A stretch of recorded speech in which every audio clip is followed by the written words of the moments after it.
Part 3 has begun.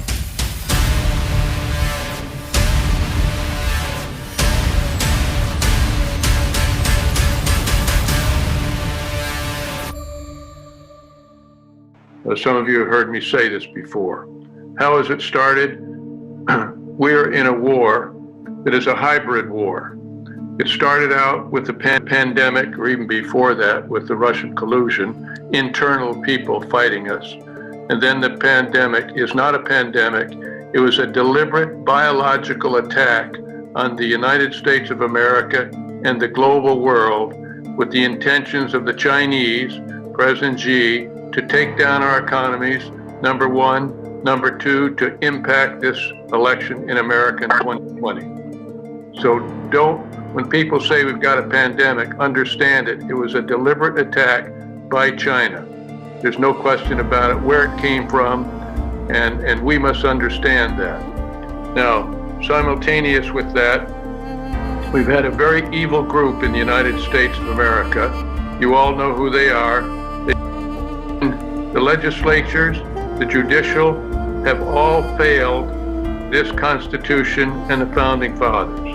The Founding Fathers knew nothing about massive cyber warfare, which we have.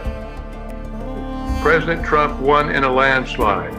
79 million votes versus 68 for Biden. 11 million votes margin. There was no question about it. But cyber warfare, with the Founding Fathers, did not understand, and nor could they, because people today don't get it.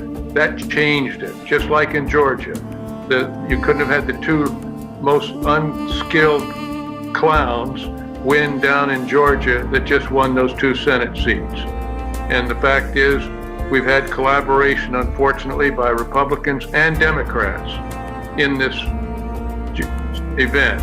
Now, I believe what General Flynn said, and I believe what Sidney Powell said. President Trump, if he betrays us and he doesn't listen to those people and they don't do what can be done using the military, then he has betrayed us. He is either the greatest president in our history, or he's going to be the worst, to let a Marxist communist group come in and take over with China.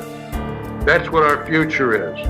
We have the leader in the Senate, McConnell, whose father is a wealthy Chinese, Taiwanese businessman. They're tied in with China money-wise.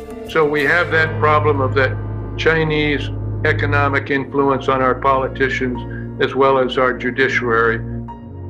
They have failed us, and when they went through the Electoral College, the joint vote on the 6th, again, the Vice President failed us when he had the opportunity on the 6 battleground states, which are critical, when he had the opportunity to point out the unconstitutional procedures that they used in those states and send it back to the states themselves to resolve. He did not do that. The president has all the authorities. He doesn't need the Sedition Act or any of that. He's got a number of acts with his own executive orders, which he has put down. He's got the Defense Procurement Act. He's got the Stafford Act, but it can be done. He's got 25 to 30,000 troops in Washington, D.C. to do that. Will the military stand up? Will the president lead this, or will he watch it? That's the question.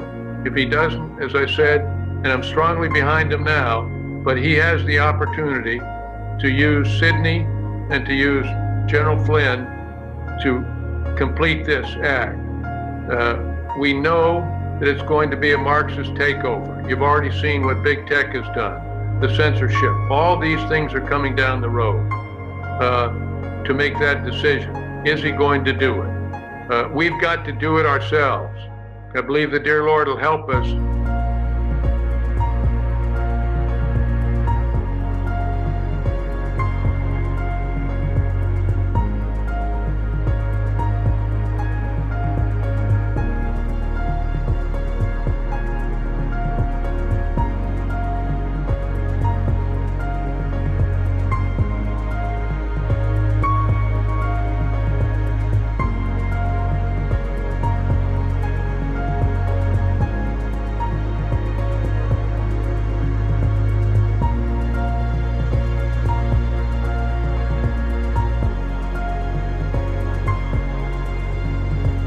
got to do it ourselves.